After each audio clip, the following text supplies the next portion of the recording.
I need to turn that audio, so I need to make that audio blend. I'll have to figure that out one of these days. How you doing on this September 1st? Time to pay the rent. I gotta go out and pay the rent, dang it. I keep forgetting about that. I gotta go and do that. Hi guys, how you doing? I've got 7 current viewers. Cool.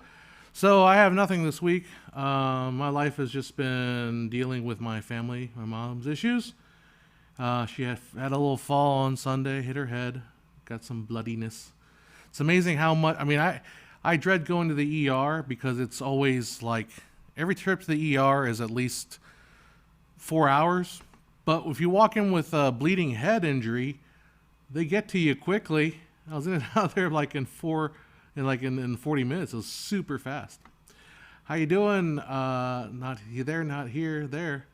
How you doing? Patrick Orange Canara. How you doing? Hello, new movie. Oh, thank you. I'm your hero. I don't know about that. I don't know if I consider anybody. I shouldn't be anybody's hero. What I do, I try to pass off, but I don't know. That's just false modesty. I am your hero. That's true. There's no better. Just kidding. How you guys doing? So I've got literally nothing to report about other than I've got probably going to do a little bit of cleaning up the studio. I was doing so I've been trying to get into the world of FPV drones and tricky things they are, those suckers. Getting better at flying them, but it is still tricky. Tried to do a shoot, and it was a little premature, I think. I left the shoot feeling really, really bad about how it went, about how I shot the stuff, but Avery says, I am your true hero, the glasses hide your identity. I think I'm the Lex Luthor of today. I'm sporting, definitely went from the Superman haircut to the Lex Luthor haircut. Definitely Lex Luthor action going on here. Oh yeah. And that's my planet of Krypton back there. But yeah, I left the shoot thinking like I can't believe I didn't do this FPV drone. Even though I practiced, I didn't get it down yet. And I looked at the footage and it's like, oh, there's some usable stuff here. It's not all bad. It may not be the fly through that I wanted it to be. Maybe not, you see those fly throughs, those guys on YouTube do such a great job with it. But there's some good stuff in there. Hey, James Hayes, they learned a lot. Thank you a lot. Thanks a lot. Learned a lot from making stuff too, I think the funny thing, the journey about filmmaker IQ has really been for me a learning experience because I've come from no filmmaking history, no filmmaking classes background. The difference I think I have is I sort of have more of a real analytical brain, and I try to figure things out. And I obviously, trying to make stuff for YouTube, you end up trying to make a lot of, accurate stuff, informational videos. So I've learned a lot too. I've learned about depth of field. I've learned about frame rate. I've learned about a lot of things. It's not just it's not like I came to this thing knowing. I didn't come to YouTube knowing everything. Well, they didn't know a lot more than some of the YouTubers out there. Yeah. So, yeah. Anyhow, the comments have been pretty good on the last few days. Before I was just getting these horrible comments. We get these comments on that the video for the 48 kilohertz versus 44 kilohertz. I'll tell you guys because you guys are YouTube, but I'll get one comment saying you absolutely have no clue what you're talking about. I cannot recommend this video because it's full of inaccuracies. And the very next day I'll get, I am an engineer, I've teach this stuff, I've worked in this field for 20 years, this video does not make any misrepresentations of what's happening. It's like literally both comments. And I think eventually you realize like comments are bogus. They're not even real. They're just, the BS. Jake says there are a few drone sims on the Steam platform. I think VR support on some. No, I mean I agree. I should probably dig up those drone VR simulators. I think the problem is, I mean, I can fly a drone perfectly when there are zero real world issues going on. Like I fly in my office quite a bit, and I've been able to pull off some pretty cool little stunts in here. I've been able to fly in between some very tight corners, but there's no wind in here. When you go outside, when there's wind and there's traffic, and then there's the pressure of client overlooking your head, and then this not working and that not working, and then you're worried that, oh, I don't want to get too low because I don't want people to be throwing rocks at me because it's not really protected.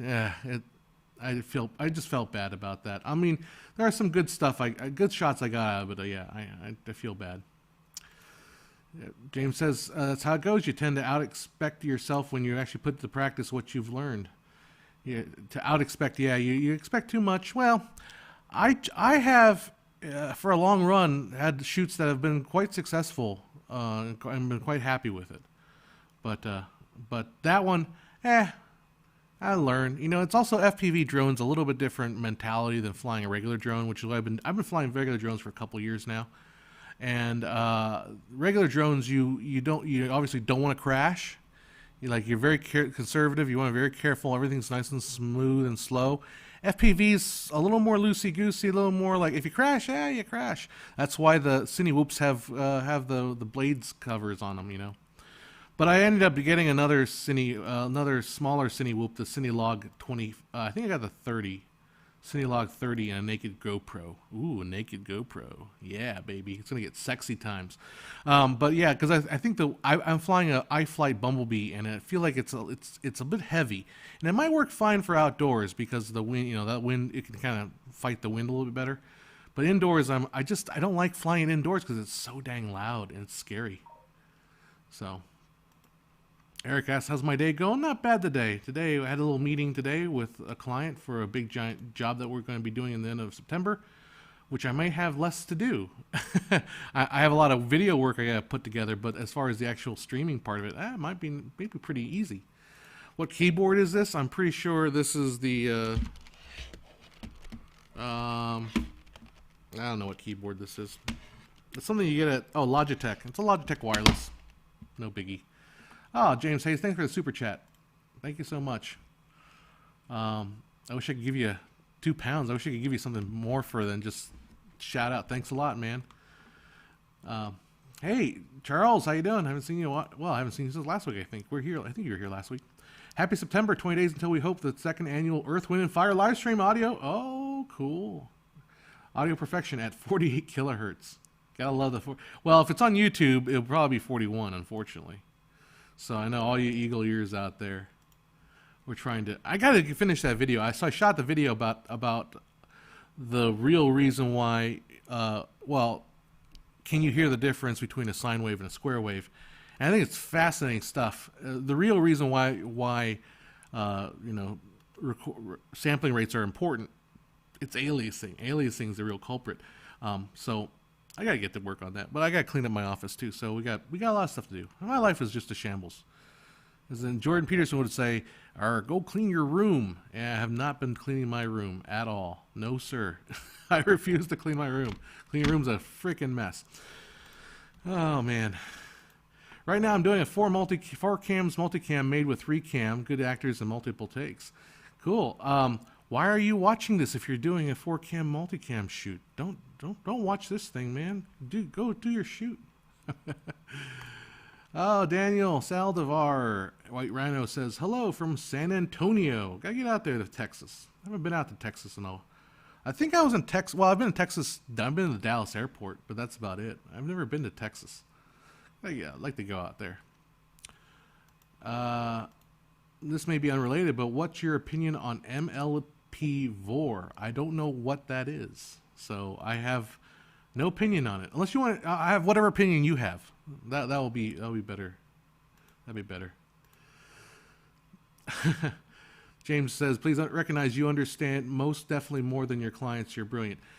Clients are, and this client of mine is a long-term client, so I have a lot of, and they pay me by the hour, so I bill by the hour, so I'm very happy to make changes for them. And usually the changes they request are make the video better. Most of the time they absolutely make the video better, and that's the one thing with client work. Sometimes you get over the ego part of it. Like, client work is not filmmaking not dramatic filmmaking. I mean, it's still filmmaking. It's still, you're making videos. You're trying to communicate something through visual graphics, and it's very similar to what I do on the YouTube channel. In fact, I think the YouTube stuff that I do, it just completely just jumps right over to client work because it's literally exactly the same concept. I'm trying to convey a message across through video. But this client, this is a city, and they always seem to give me really good. When they give me feedback, I always try to look at what they want, what they're saying. That's the thing. Like the thing when you're working with clients, it's like you never take clients' notes on face value. Always try to understand what they're saying and what they mean, because if you just go by the face value, you end up in a circle where you just end up shooting yourself, because like, you know, the client might say like, I don't like this shot, or I don't like the color of the font. Well, maybe the font's color is fine, but everything else around it. So that one of the things I did was they thought the font was all hard to read because it was white against this really bright map. So they maybe change the color of the font. Well, no, let's change the color of the map a little bit. So I kind of made everything a little darker, the contrast a little bit better, so you could actually read the map better.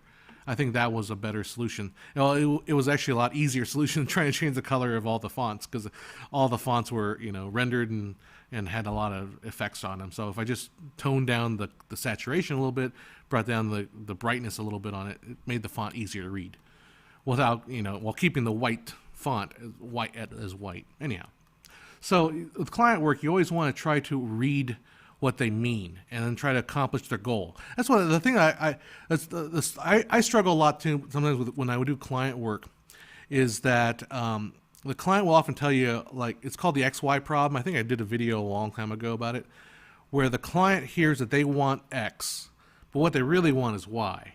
And you got to figure out what they want. You know, I did a funny thing. I did a memorial the other day for a person that passed away, who was like the first mayor of the city that I live in. And I get there and I set up my multicam shoot to do this thing. And then the tech people show up and they're like, oh, we're streaming it. And like, oh, okay, I'm recording it. That's cool. And they're like, you know, can you give us a feed from your stream? And I was like, yeah, I could, but I didn't bring the equipment to do the feed. I only brought the equipment to record it. If I would have known I had to stream it, I would have brought some different equipment. So, you know, the client could have just known, hey, John, I want you to, can you record and stream? We could have accomplished one thing in one job, one go. Anyhow. Oh, Mr. Mizzle says, no, John, don't Google it. Gore Vol or whatever. MLP Vor. Okay, I won't Google it. It's a trap. Although I've seen some crazy shit, so I just got demonetized. Hidalgo says, I built a few bullet time effects videos. Oh, cool. Look for new ideas. Look for a 360 around two guys shooting each other in a Western duel. Any ideas? Cool. That's tricky. Well, you know, like a lot of times with 360, if you're looking for bullet time stuff, you have to, like, yeah, I probably know this, but like you have to have something that's worthy of 360 you know. Like, remember back in the Howard Stern show, they used to do this 360 thing with Howard Stern, like a dove flying, or Howard Stern shouting at something and something exploding around him, stuff like that. Like that's the really cool bullet time. But if it's just two guys shooting each other, I mean, I guess you have to try to do it where maybe they're lunging at something. That's a bullet time. That's some Max Payne stuff going on there. Yeah, that's tricky. You have to put your creative hat juices going there. But it'd be kind of fun. That'd be fun to do. Two guys shooting each other. Let me chat. We'll give them some ideas. Charles Smith, sampling rate is a game of it all. 3 brown, 1 blue. 3 brown, 1 blue. 4-part series on calculus covers resolution sampling for. Oh, wow. I cannot watch 3 brown, 1 blue videos because they get so. I mean, they are literally the math class. Like that is not, you're not kidding around. I mean, their Fourier transform video, I watched a little bit. I mean, I would have to stop what I'm doing and sit down and really study what the hell they're talking about. It's not one of those things you can put on in the background or just watch casually, because that guy does such a good job of going deep into the topic. Yeah, but what the video I'm doing about, I mean, I'm going to spoil it for you guys. You guys we're deep enough in this live stream that you won't notice, or people that are new to the channel won't watch it. But it's amazing how much aliasing is an issue with sampling rate, with the Nyquist frequency. I think the problem that happens in online discussions is we're kind of used to our audio having a low band pass. I mean, cutting off all the high ends. that we don't realize that if you have higher frequencies, they just get aliased right down to the bottom. So a Nyquist frequency says you can't sample any higher frequency than half the sampling rate.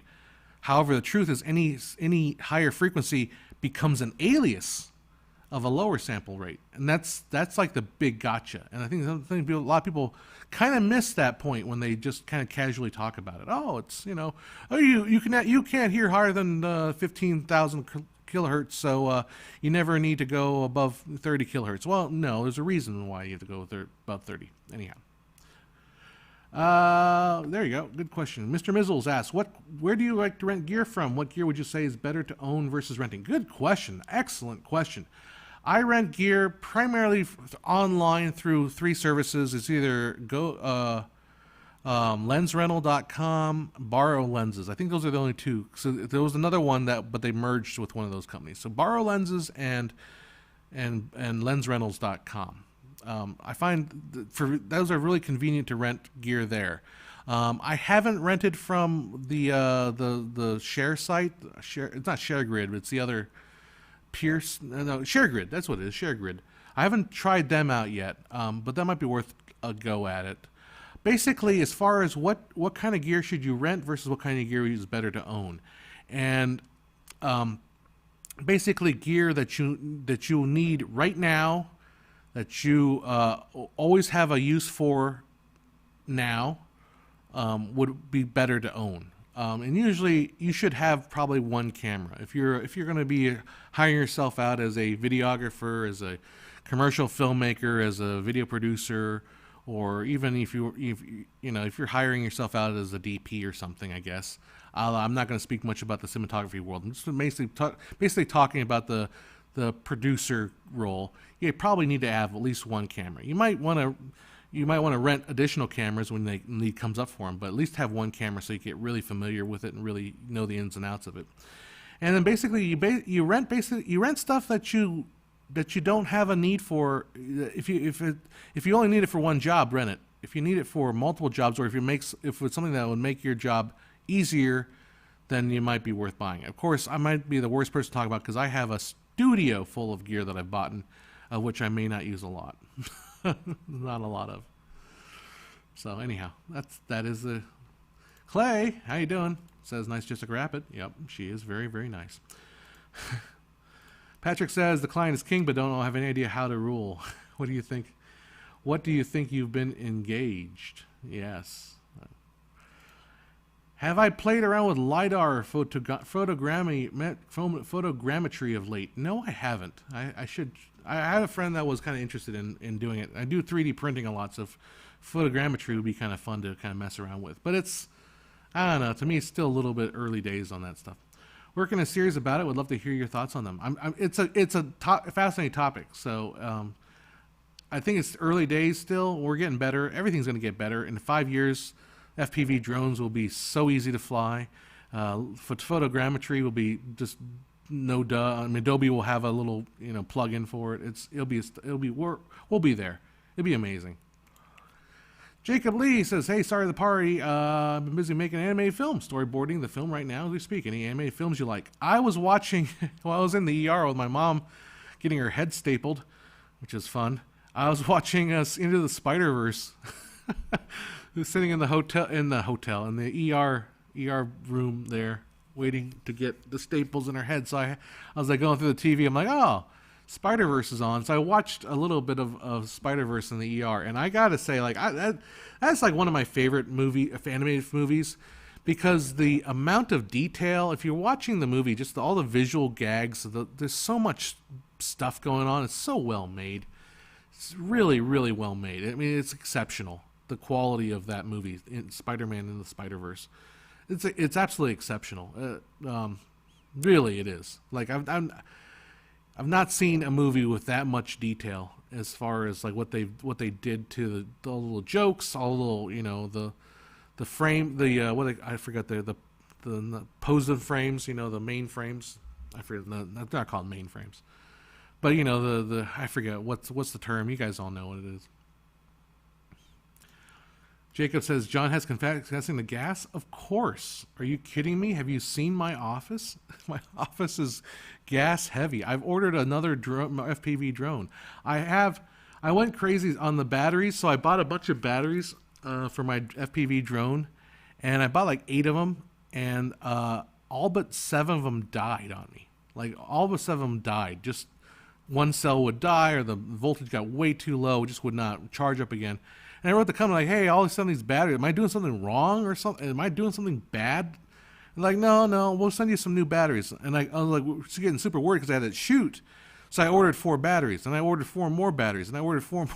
So I ordered like 12 more batteries, and then this company came back, oh, we'll send you 5 more batteries. So I'm going to have batteries up to my neck here. So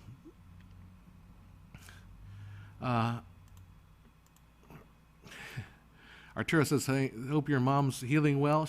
I think she is. She's got dementia, and it's just like a hard time. If you have a chance to check out the first series, I'd be impressed how far we come with Lidar and photogrammetry. I've seen some stuff on photogrammetry. It's pretty impressive.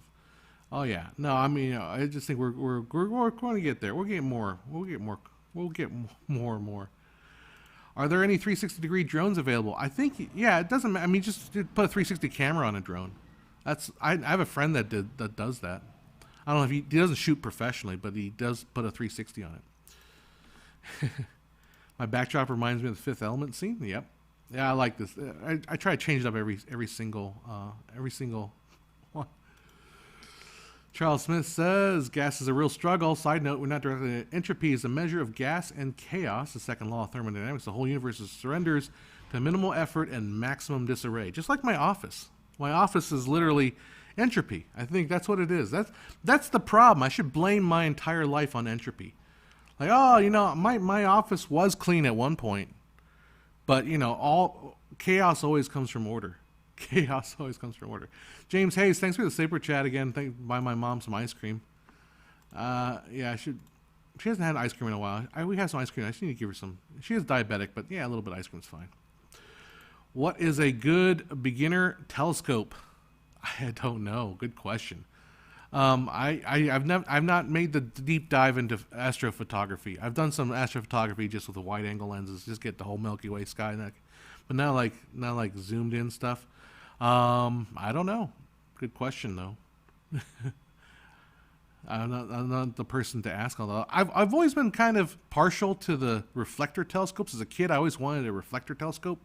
The big giant circular mirror, parabolic mirror. I don't know if it's parabolic or not. Spherical mirror, and he would look into it. I always wanted one as a kid, but my dad's like, I'm not gonna buy you that. It's $200. That's expensive. Arturo says, to answer Patrick, the DJI Mavic Air does 360 sphere shots. Cool, but not running video. For that, mounting a 360 camera works better. Yep. Oh, why is my audio so unbelievably out of sync? Is it really? Let's see. I can't tell because maybe, I don't know if is it out of sync? It might be. Let's see.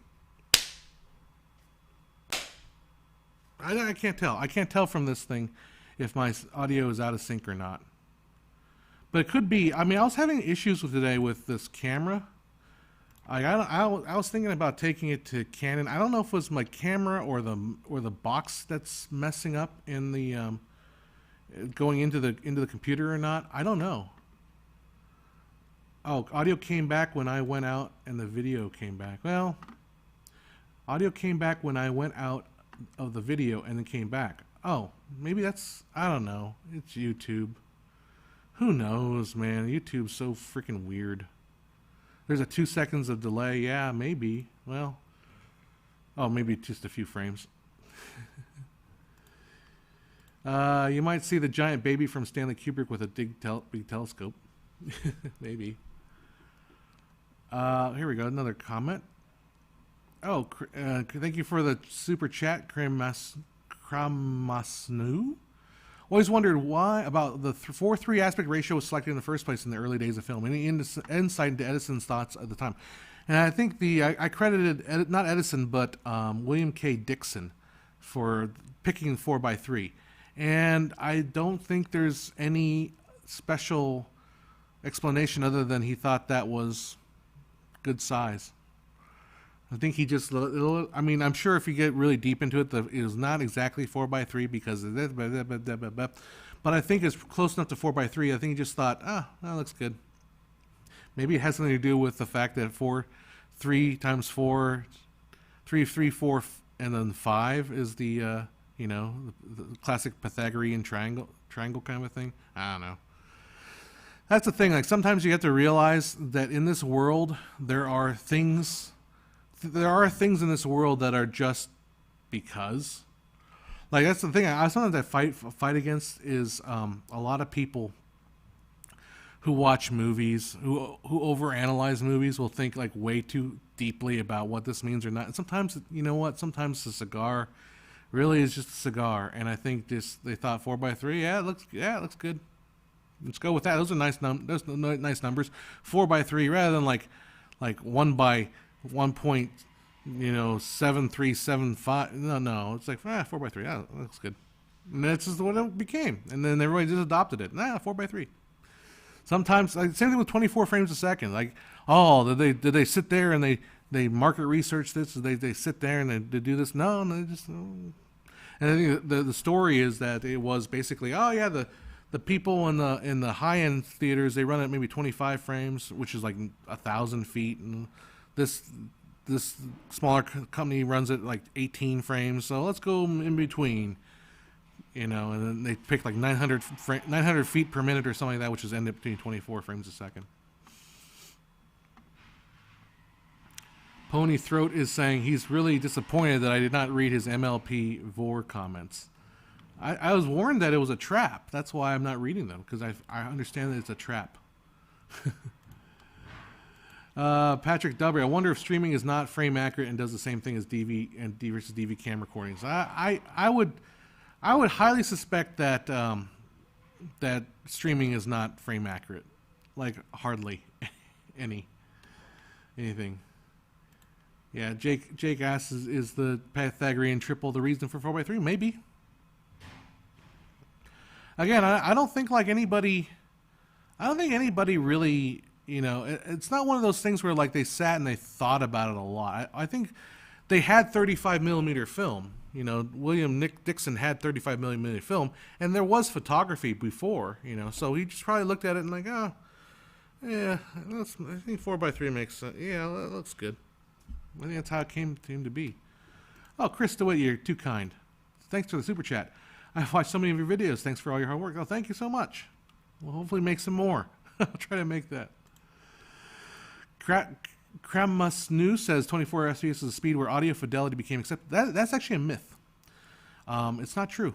Because why not 25? Why not 23? It's not. I don't think it's 24 precisely. Because if you think about it, the earliest sound recordings, with Jazz Singer, the recordings were on disc, so they were on record labels, or vinyl discs. So that didn't really matter what the speed was. And then if you think about it, like the later technologies was like variable width. So on the side of the film, there's like a audio track, and it would vary in width, or there's a vary in density, how bright and dark it, and a little light sensor read it. Like you can run it at 23, you can run it at 22 or 25. It doesn't matter. Like you could run at different speeds and would still read it. And just if you run it slower, obviously the detail will get smaller. The real reason why audio settled the speed was because you needed consistent. I think that's the thing that most people, when they hear like, the silent film settled, the reason why film runs at 24 is because it's the lowest for exact what do you call it, quality. It's because they needed consistency, so they had to settle on a number.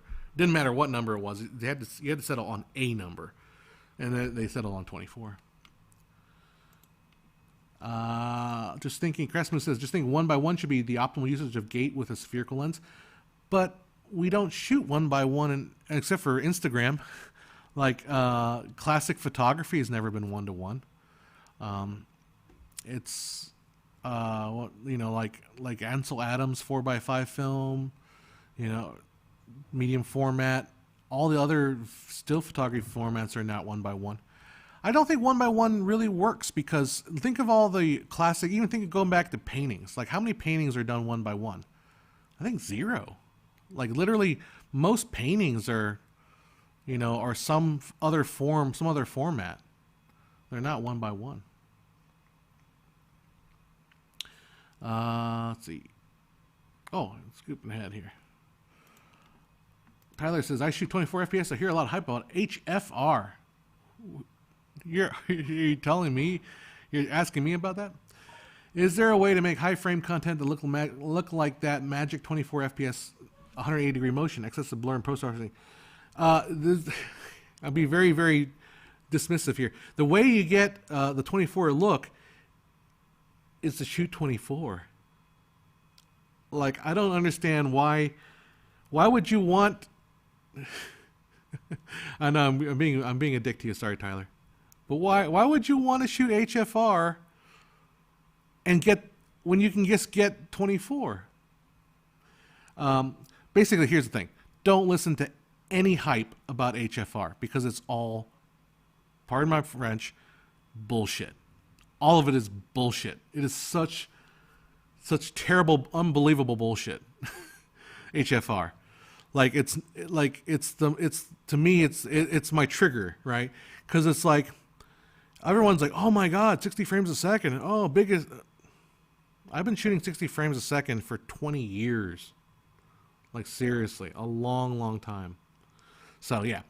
The hype about HFR is a bunch of people that have no clue what they're talking about. Anyhow, you triggered me.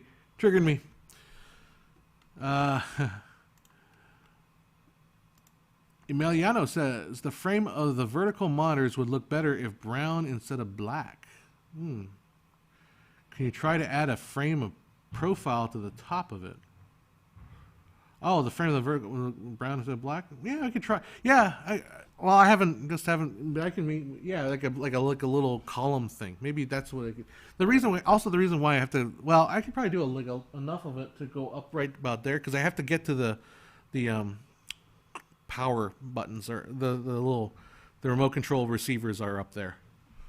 So you guys are super generous with the super chats. Dan, thank you again. From one creator to another, I appreciate the effort. Oh, thank you so much. And thank you for that super chat. Jeez, you guys are super generous today. Super generous. Thank you. Appreciate that. Patrick Aubrey says, let's get geeky. Is the flutter audio problem with a film like on tape and vinyls the stop and go mechanism versus continuous reads of film? I'm guessing so. I don't know what the flutter audio problem with film. Oh, I mean like the start and stop. This probably has to do with the read. I imagine you're right. Mr. Mizzle says people aren't comfortable with the arbitrary. We'd rather concoct falsehoods that satisfy their need for reason. Humans are weird. Yeah, that's the hardest thing. It's like the arbitrariness of life sometimes. Okay, and I'm gonna go on a little dangerous topic here. Hopefully I don't get canceled. So I remember reading when COVID was a bigger issue. It's starting to die down here, knock on wood. But people would be upset like, I got COVID and it's because I didn't do X, Y, and Z.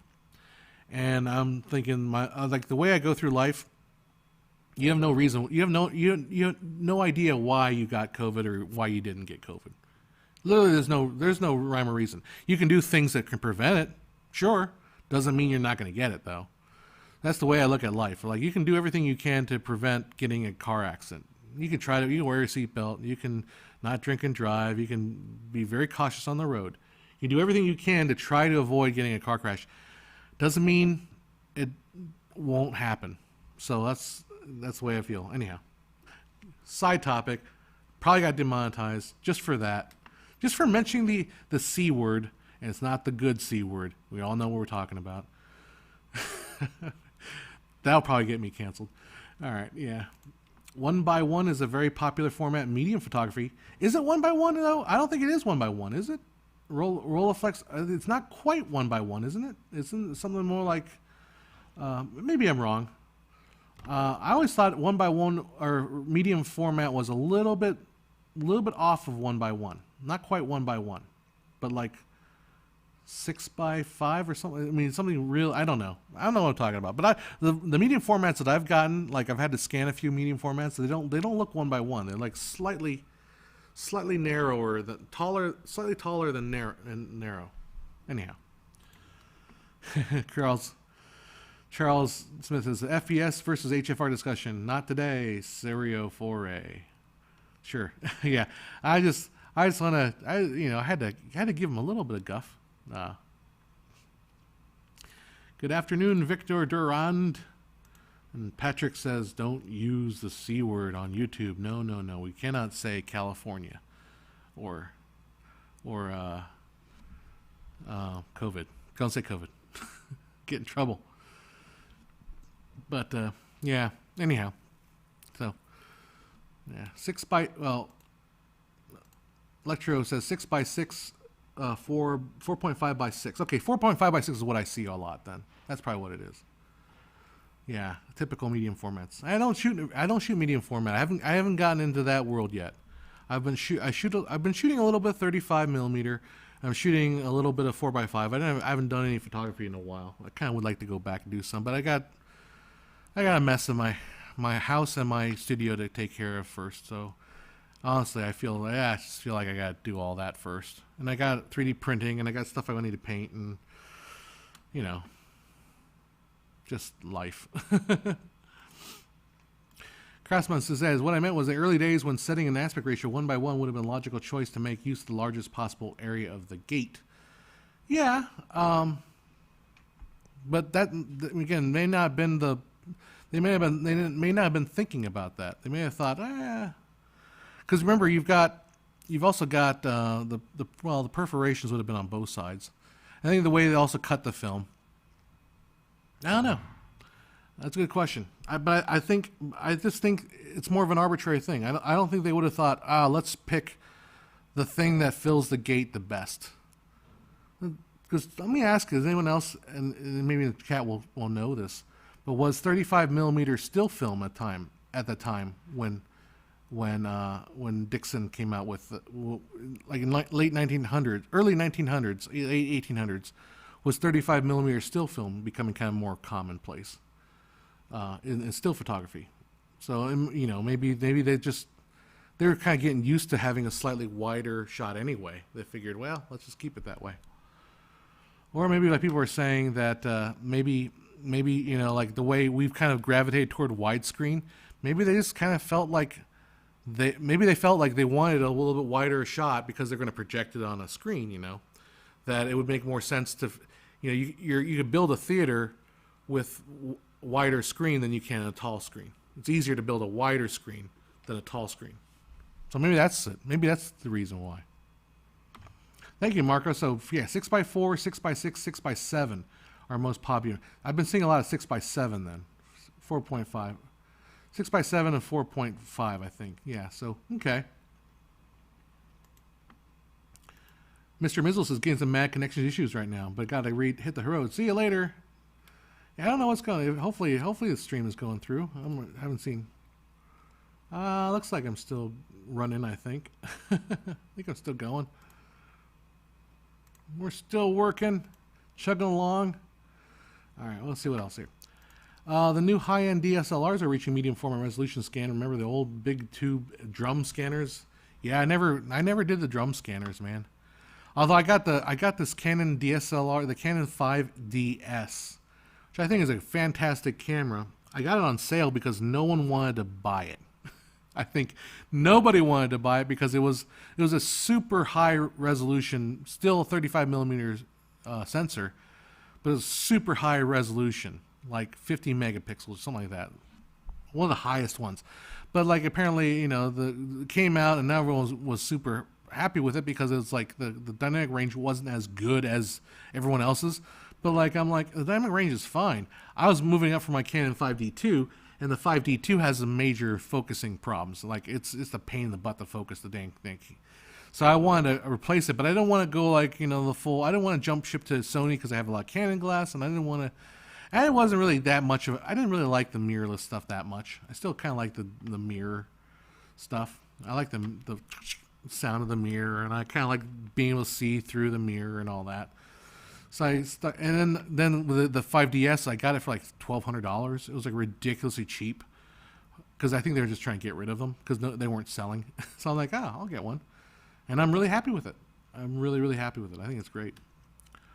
Here you go. So, Craftsman says there's no data on their thinking process about this. To your knowledge, speculation 100 years later is all we have to go on. Pretty much. You know, like I hate to. The sad fact of the world is a lot of things are not particularly, you know, complicated. Sometimes things just happen because they're like, I like that, and then that's the way it happened, and then it became the way they do it. I think the argument that I was making about how it's easier to make a theater wide than it is to make it tall. I think that's a pretty interesting point to think about. Like, even if you go into the widescreen days, like, it's easier to make a wider theater than it'd be adding another story to make your screen taller. So it makes more sense. Like, if you want to retrofit a theater, it's easier to go retrofit for widescreen. And then, you know, the argument, well, your eyes are on both sides of your head, so your vision's more wide than it is up and down. And the other question too is, did you know that if you close one eye, your vision is actually, I believe, slightly, I think it's slightly wider than it is tall. I'm not quite sure what it is. Maybe it's slightly wider. I think it's slightly wider than it is tall. So who knows? But I think what it was is Dixon just said, "Hey, that looks good. That looks good." Can 35mm lens resolve that high resolution for the chip? I think it can. It's pretty good. I mean, I haven't done any tests. We could try to do some tests sometime.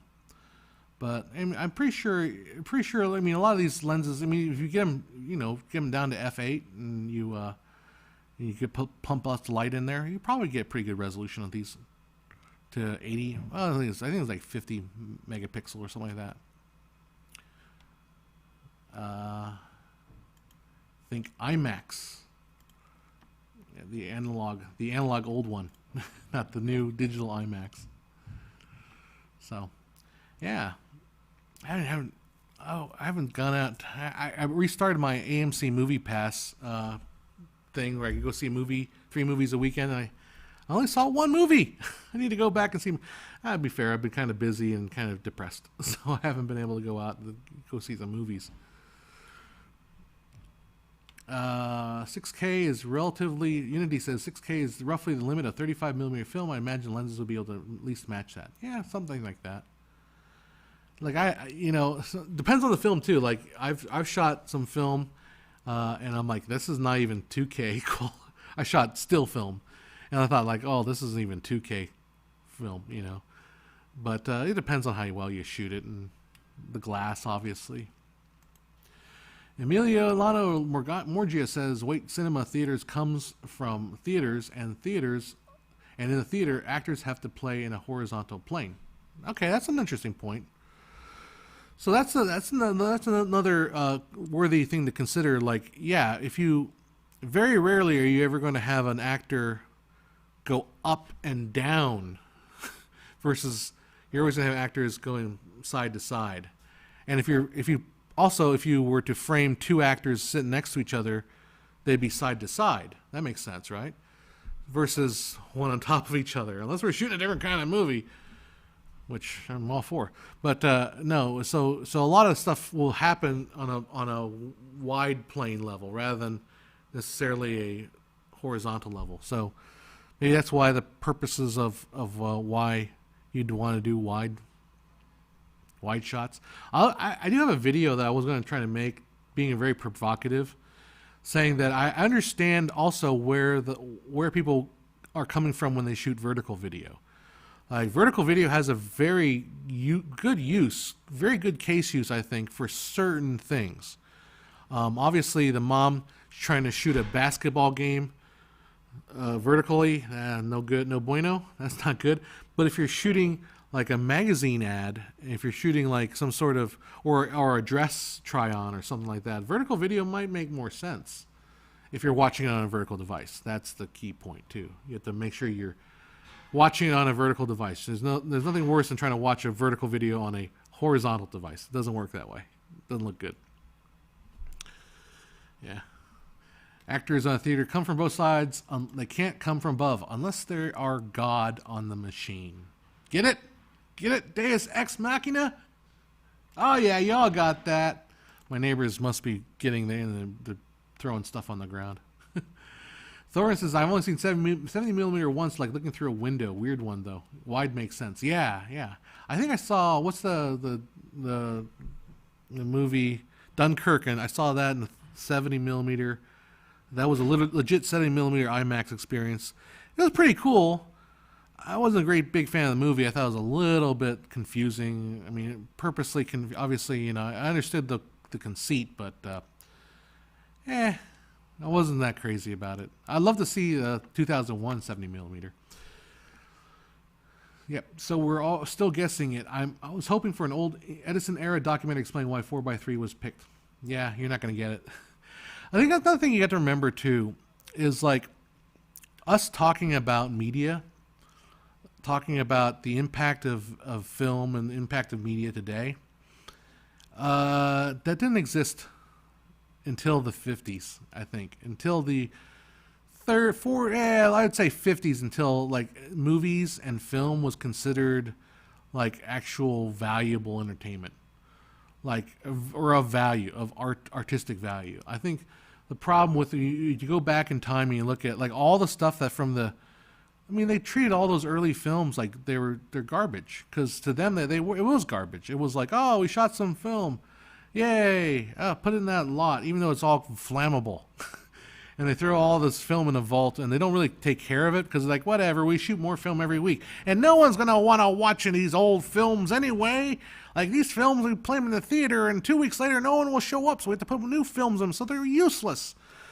And that's kind of the attitude. It was the attitude for years and years and years and years. So today, you're not gonna, I don't think they didn't put the effort in the way they put an effort in today. Like, today our media culture is way different. Even for my dad and me. Like, my dad was like, oh, we're going to buy one VCR and that's it. And we're not going to get cable. Till eventually it's like, okay, well, our reception's so bad we need cable. But it was like, I can watch 3 channels. I'm fine. Like, our relationship to media is completely different today than it was 100 years ago. Completely different. Yeah, that's how we end up with lost Doctor Who episodes. Yeah, like, because remember back in the day too, like videotape was more expensive than it was today. So like a video cassette tape, we're talking about professional tape here, at one point might have been like a couple $100 for one tape. So NBC might like, well, geez, man, I gotta buy hundreds of these tapes, thousands of dollars. Well, let's just. That Doctor Who episode, no one's going to watch that. Let's just record over it. Just use it again, recycle it. So, yeah, I've actually got a bunch of tapes in my house, professional level Betacam tape. Betacam was the professional tape up to like, late 1990s, 2000s, when Betacam started kind of like drifting away to Beta SP. Betacam's the digital version. I didn't have Beta SP or Betacam. I had Beta SP. So I got a bunch of Beta SP videos, and we used to recycle the crap out of those because it's like $10 a tape. It's like, well, I don't want to make a commercial for this, low rent auto dealership and have to pay $10 a tape when I'm making like $500 on this stupid commercial. I don't want to spend, a brand new tape. Let's just recycle these old ones. Quality perfect. You would never be able to tell the difference. And Beta SP was, like, VHS was crap compared to Beta SP. Beta SP looked phenomenal. Like, you could just record over that, it would look perfect. And it was analog. It looked beautiful. I mean, there's nothing wrong with Beta SP. I mean, it looked just as good as, like, digital. No problem. No question about it. But, so I've got a whole house full of, like, old Beta SP that I was trying to recycle. They're completely worthless now. So that's what it is. There we go. Using my Nikon slider scan, I found 35mm slides are on par with the 6 megapixel RAW file before recording the grain as information. Yeah, I think that sounds about right. It's kind of like similar. I had a very similar experience. I have an Epson V700. I did I've been doing some. I did some slide film lately. I shot, and I think 6 megapixel. I don't know if maybe 6 to 12. He's saying 6 to 12. That sounds about right to me. To me, just my feel, that feels about right. I kind of agree. But again, maybe I'm not shooting the best quality lenses and all that stuff. Jake says, dude, we had PAL VHS. It was shocking. I don't know why it would be shocking. Yeah, VHS was, I think VHS is everybody. Everybody had VHS. Charles Smith says, how we ended up with SanDisk and Seagate drives on sale at Costco months after Google photo policy change in May. Oh my goodness, really? Yeah, I can imagine that being going crazy. Ooh, Thorson says, I have two OG cinemas in my town. One called the Aladdin, one called the Phoenix. Guess one exploded during the Bud Spencer movie. I don't know. Is it the Aladdin, as in Aladdin, the movie? I'm not quite sure. Yeah. Betacam, IMX, and HDCam are all digital. Yep. Yeah. Was it Beta? I think Beta SP. Beta SP was what I shot with. Thornton, because someone stored old films. Ah, yeah. Old films will do that. That's what happened to Inglourious Bastards. That's how they killed Hitler. That's how Hitler died. That's how Monty Python's Flying Circus almost lost because the team had not bought the tapes themselves from the BBC at the last minute. Yep. Yeah. So, that's the reality that's the Kram Masnu. It's, people didn't have the relationships with the media, so I don't think you're going to find much more of an answer than Dixon thought it would look good. It wasn't like they sat down, they really studied it. I think they just thought they thought looked good. And follow the money, I guess. But at that point, there was no money because Nixon was still kind of just messing around with Edison's lab. Hey, Emiliano says, hope to throw an idea at you. The comments banner should be displayed from old TV in the studio. Does it make sense? Should be displayed from an old TV. Oh, in the studio. Yeah, we could try something like that. I would have to figure out how to do that. Get the technology to do that, but it's possible because I'm actually reading your comments through a new TV that I'm using to run my vMix software. In fact, if I can actually show you what I'm looking at. So that's what I'm looking at right there, that screen, and I'm reading the comments. I'm reading it through vMix Social, and I can pop them on screen. Boop. Beta SP is component analog, and Betacam is composite. Oh yeah, that's a good point. Yeah, that component really makes a difference. Back to me. Go back to me. There we go. So yeah, I thought Beta SP was phenomenal. It was really quality. Oh, Raspberry Pi is an idea. I was thinking that, or I could run some sort of there's probably a Raspberry Pi solution, but I've got a Raspberry Pi sitting on my desk. I've got an Ender 3 3D printer that I bought like months ago that I have not set up yet because I'm trying to get my Ender 5 working, so it's properly working. Then I'll try to get my Ender 3 working eventually. But I got a Raspberry Pi to run the Octoprint on the Ender 3. I'm enjoying the Raspberry Pis. They're fun little things to play with, but I don't know enough about those things. There you go. Let's see what time is it. Oh my gosh, it's almost 5 o'clock. All right, well, I have been on for I'll give you a few more minutes here before I take off and attempt a little bit of a cleanup here. Just a little bit. Just clean up a little bit in here, and then maybe I'll take a look at some of that video to work on that next video we'll release about square waves and sine waves before I think I'm going to do it. It's starting to cool down. We have really weird weather in California right now. If you haven't known, I'm in California. We have really weird weather. Usually in August, September, it is blazing hot. Like here, it is so hot, it is unbearable, right? But the weird thing is this year is blazing hot, and then all of a sudden, like yesterday, it started raining. We had, which is weirdest thing in California, rain in September, August, September, weird. And now it's like super cool. It's like early September weather. So climate change isn't always hotter. It just means change. So we could have lots of weird change. Patrick says, I'm now out of sync again. I need that little time code thing. You're out of sync. Yeah, you know what? I'm going to blame two things. I'll blame YouTube. Well, it's always safe to blame YouTube. But there's something with that box. I have this mirror box that I've been using to capture HDMI into the computer. It's been acting weird. So I don't know what the heck's going on with that thing. So maybe it's that.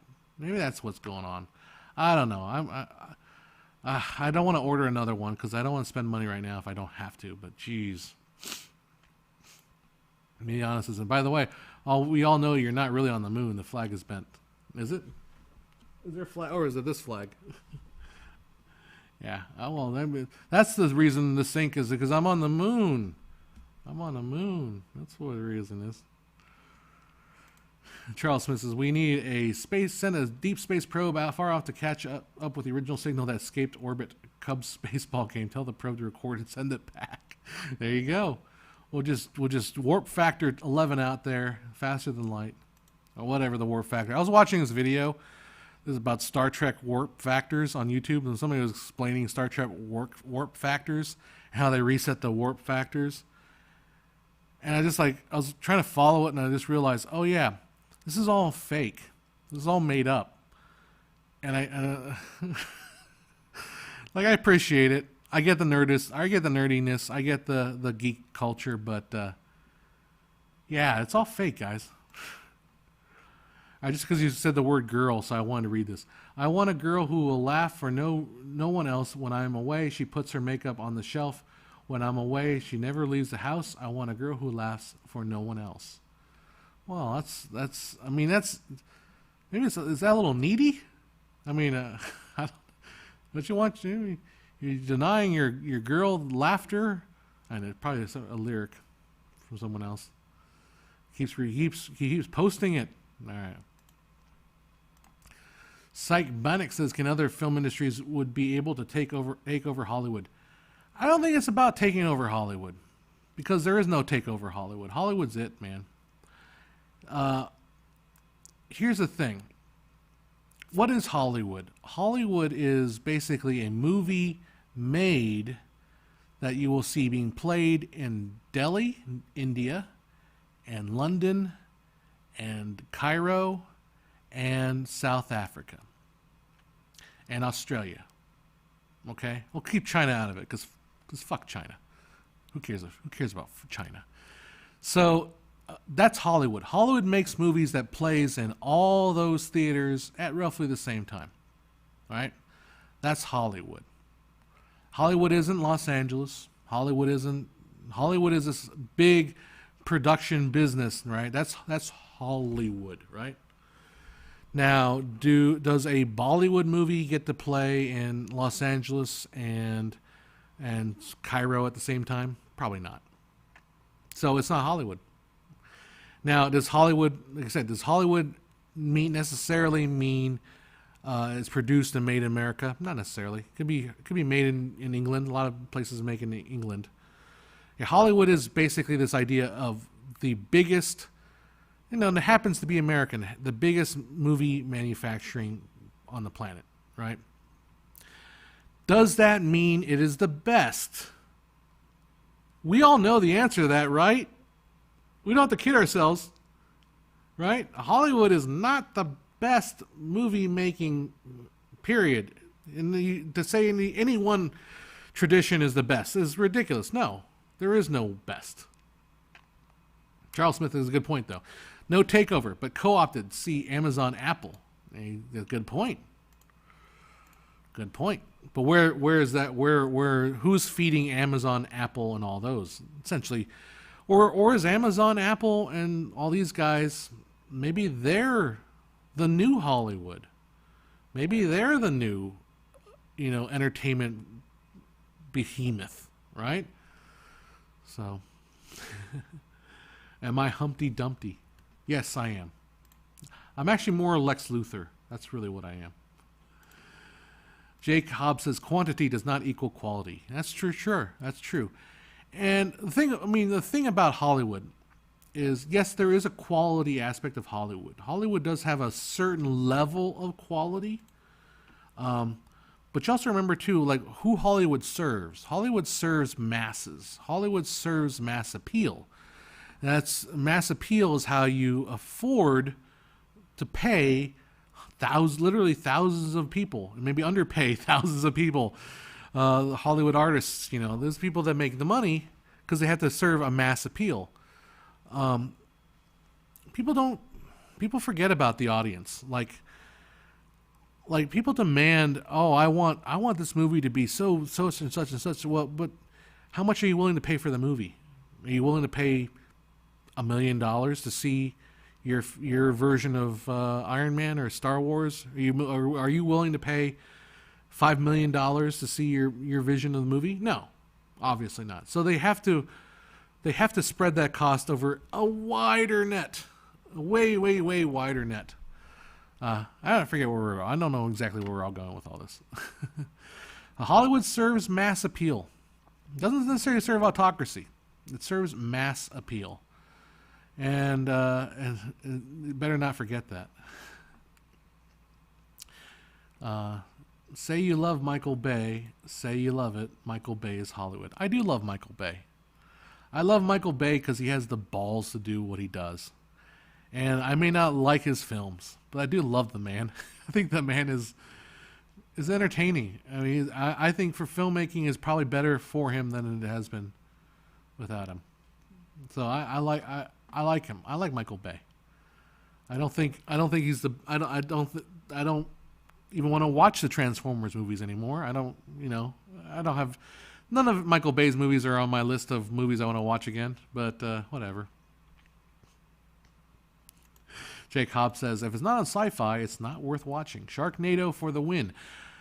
Have you been getting ads? Discovery Channel has all the Sharknado movies.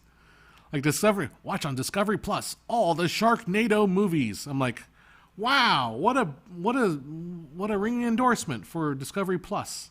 I've got to watch Discovery Plus now because they've got all the Sharknado movies. Sharknado movies. Talk about I just wish I was the one that came up with that idea. Don't you? I'm sorry, the Sharknado. There's some things that you wish, I don't know. There's a Roger Corman-esque kind of just sense of willingness to just do any stupid thing. And they literally sold that movie on a poster and a title. That's all it was. They walked into a movie fund. They call them a film, not a film festival, but a film market. Here's my poster, Sharknado, and they raised them, and that was how they raised the money. And people are like, oh, I can't believe how stupid. No, that's just brilliant. That was a stroke of genius, just brilliant. I wish I had. I don't know. Sometimes I wish I had the inspiration to come up with stuff like that. I don't know. Maybe I just don't. I'm not living on the edge of where I can just have those epiphanies happen to me and just make them reality, because that's just brilliant. Anyhow, Sharknado, brilliant idea. I don't know if the movie's any good. I've never seen them. It doesn't matter. It's just somebody got to make a movie, and somebody wasn't me. Somebody got to make a movie. They got paid a little bit, maybe not much, but they got paid a little bit to make a movie. Pedro, how you doing? Then came Piranha Conda and Lavantula. Yeah, but they made a movie, man. They got to make a movie. I want to make a movie. Snakes on a plane. Again, another idea. None of those brilliant ideas. Snakes on a plane. Hey, what's your movie about? Oh, it's snakes on a plane. Sold. Sold it right there. Sold it. Have I seen Fellini's 8.5? No. Yes, I have. I don't like that movie. I'm probably the only person you will meet on the planet, face of the planet, that kind of calls himself somewhat well versed in the movies, but I do not like 8.5. I find it so insufferably. I find it insufferable. Maybe because I'm not the one making movies. I want to make movie. I want to make movie. Right? I want to make movies. And then here's this guy who's a director, and he's like, I can't make my movie. I'm like, I don't know. Maybe I'll just give it another go one of these days. Give it another go and try it again. All right, I'm getting tired, and I'm talking about 8.5, which I'm sure is a great movie. That's just not for me. I don't like it. It's not as good as They Live. Obey, MFers, obey. MFers and C words, although I don't think any C words on here. And I mean, by C word, I mean Californian. Go out there and vote. All right, guys. I am going to take off now. I'm tired, and I'm going to go and get some office cleaned. And can I put some music back? Let's try some music. Ooh, let's try that. Oh, there's a little bit come through. There it goes. Something like that. Anyhow, whatever. Video's out of sync, whatever. Audio's out of sync, who knows. My mouse is being funky. I can't smoothly do this. Alright, guys. We'll see you guys later. I'll probably be on next week. Hopefully get that video done by next week. And I will see you guys later. Chill out. Have a happy September. Pay your rent. See you later, guys.